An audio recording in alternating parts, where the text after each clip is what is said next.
Hey everyone, welcome back to the channel. My name's Fola, and today we're going to be talking about the importance of mood, mental health, and the physical movement, physicality, the connections that we have in our physical human body. So let's get into it.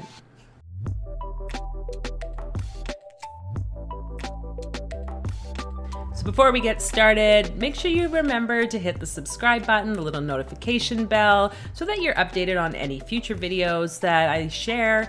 And the topics usually around mental health, spirituality, different ways in which we can enter into altered states and really integrate our experiences.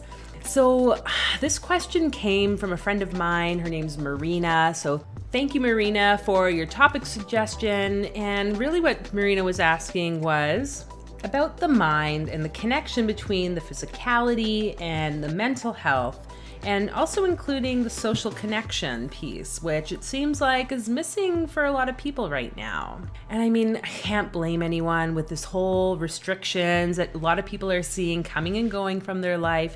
A lot of us are feeling really disconnected from each other, even in the world of social media. And so, we can look at mental health, depression, anxiety from a variety of lenses. I think really it's important to look at it from a holistic lens. We have the physical body, we have our mind, the emotions, and we have a spiritual sort of essence about us. And depending on what's going on for someone, all of these areas can be impacted in different ways. And when we talk about physicality or about the actual physical body, I mean, it's known like science that certain types of diet, certain way of feeding your physical body with certain foods, that can have a real impact on your mood. And I mean, I don't want to put blame. I was eating M&Ms earlier, you guys. It's so important that we acknowledge that sometimes processed foods cannot be the best option for us. I know that if I have a lot of caffeine, a lot of chocolate intake, my anxiety, my ability to stay focused, it can really skyrocket. And this is why I've had to cut out coffee and black teas from my diet or intake, just because it's too much. It was starting to actually really physically impact my body, and I could feel it. It was just no longer comfortable, even though I love the smell, the taste of a nice cup of coffee. But it's so important that we remember what we put in is what we get out, as in anything. What you invest in yourself is what you're going to get out, right? So make sure you're investing in a way that is actually fueling your body, fueling your mind, fueling your ability to step into your place of power. And this is going to support you with changing any negative mindsets or belief systems that you might have in place, and ultimately improve the mood as well. And when it comes to depression and some of these mental health concerns, really nourishing the body with foods that build us up vibrationally or energetically can really help. And I understand that not everyone has access to organic or whatever type of food. But I think it's really about setting the intention. And maybe it means praying, setting the intention into your food before you eat it. And I think it's really important. Otherwise, we just continually take food in without really thinking. So check in what's going to work best for you. Maybe it's worth speaking to a doctor or a naturopath, getting them to do complete blood work and figuring out kind of where you might be lacking on some nutrients. Because there's lots of other things that can impact low iron and all these other hypothyroidism. These things also impact our mood. And a lot of people, especially women, they kind of get just pushed up to the side and just so oh no, just deal with it. Just deal with it. And yet again, here you are feeling excessively tired, really low mood, unmotivated, really anxious, really on edge all the time. And it could be from some type of physical issue that's going on in your body. So please, I'm not a medical doctor. Go and get yourself checked out. Advocate for yourself and get someone to support you if you need that too. So in addition to the food and nutrition and that physicality piece, it's also important that we move our bodies. I've talked about different ways in which I incorporate movement. You know, I do my hoop dancing. I like to go for walks in nature. I think this list is endless. We just got a rower machine. I've been loving that. There's something about like the full body movement and getting into that flow that really supports me. And it's about like the flexibility too. So you need to find something that works for you.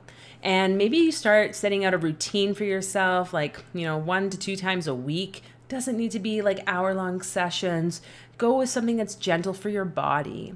And really, you have to listen to what your body is wanting.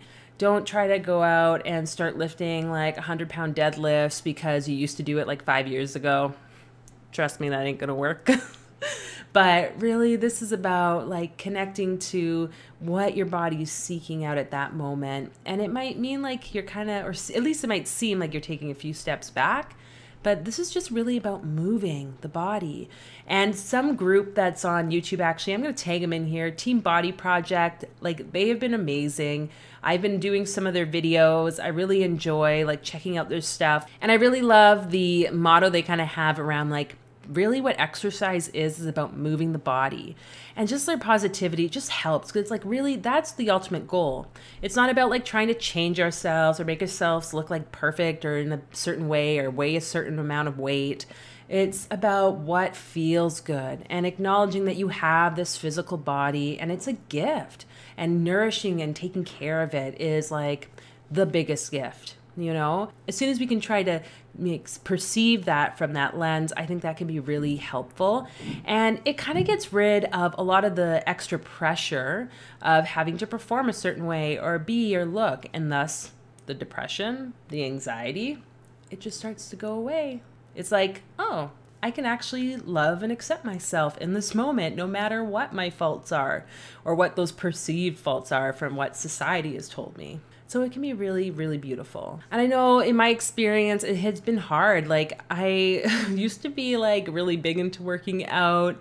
I've made some maybe not so great choices in food in my past, like McDonald's twice a day sometimes.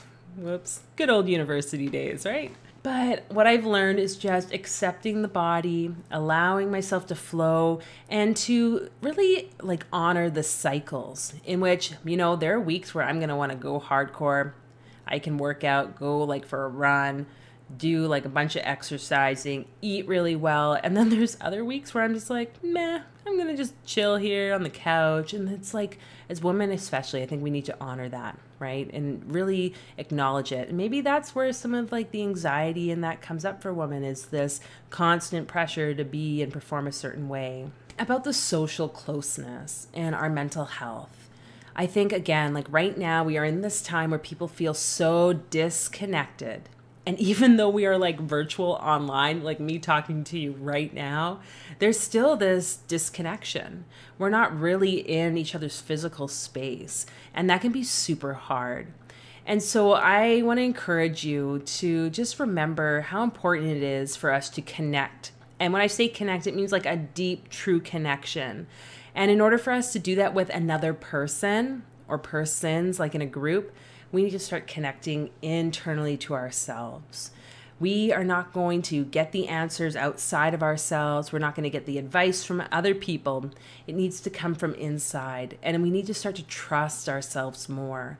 And I truly believe that the more we can trust our decisions, trust who we are, and accept ourselves in that like sense of, hey, I'm this authentic, amazing being that was sent here on earth at this current time to live it out and experience all the wonder that I might feel called to, there is some like magic that's waiting to happen. And truly, this is, I think, the deepest sense of connection we can have. Because whether you believe in God, spirit, the universe, or some like, being that's maybe kind of operating everything, like we're puppets. It's like there is something greater. And if we can connect to that greatness that actually resides inside of us, we don't have to seek it outside, then that's where that connection can come. And we start to love ourselves more. And then we start to connect more to others. I really do feel like right now, there is this disconnection and separation that is happening so that we can then step into more of a connection, because we are literally being isolated into our own homes, into our own spaces. So many people who maybe would distract with outside influences, it's like we don't have that opportunity anymore, or at least it's like decreased significantly. And so encouraging you at this point, like really, how can you begin to show yourself that love and acceptance and be okay with you being with you, even though you might be away from other people physically? I think when we can tap into that place, that's where a lot of the healing happens. And a lot of that love and acceptance really starts to show up. And then we can show it to other people. We can be it with other people. And things just seem so much more natural. And having experienced my own like depression, panic attacks, anxiety, and still periods where it can get pretty dark, but not as dark as it did in my like university years, where I was in like a deep, deep, dark depression, suicidal thoughts. Like it was intense. And I can see back to that time, and really I can see how it was meant to be, how there were these experiences and this unfolding of something, because I was not truly stepping into who I wanted to be, who I authentically felt called to. And I was trying to put on all these masks. And so in this time, I really encourage you just to connect with yourself and reach out if you need to. I mean, there's nothing wrong with that. There are supports out there for when we're feeling low, when we need to talk to someone. And ultimately, you are capable of making it through this. And I know there's probably all these cliche things I can say. You're not alone. You really aren't alone. Look inside and see and ask yourself within, like, what are these dark things that are coming up? This loneliness, this disconnection, this pain, the fear, the anger, anxiety, sadness, the doubt. And allow whatever to come up, and do it in a way that's safe for you. And yeah, that's really, I think, all that we can do at this point until whatever needs to happen is happening. But yes, from the bottom of my heart, I hope this is a bit of an encouragement and a way for you to start stepping into more of that connection with others. Obviously, if there's any comments you might have to share about maybe how physicality and movement and taking care of your physical body has helped support you in your mental health, let us know in the comments, and feel free to share and like this video with anyone you think might be interested. And until then, I will talk with you guys later. Bye.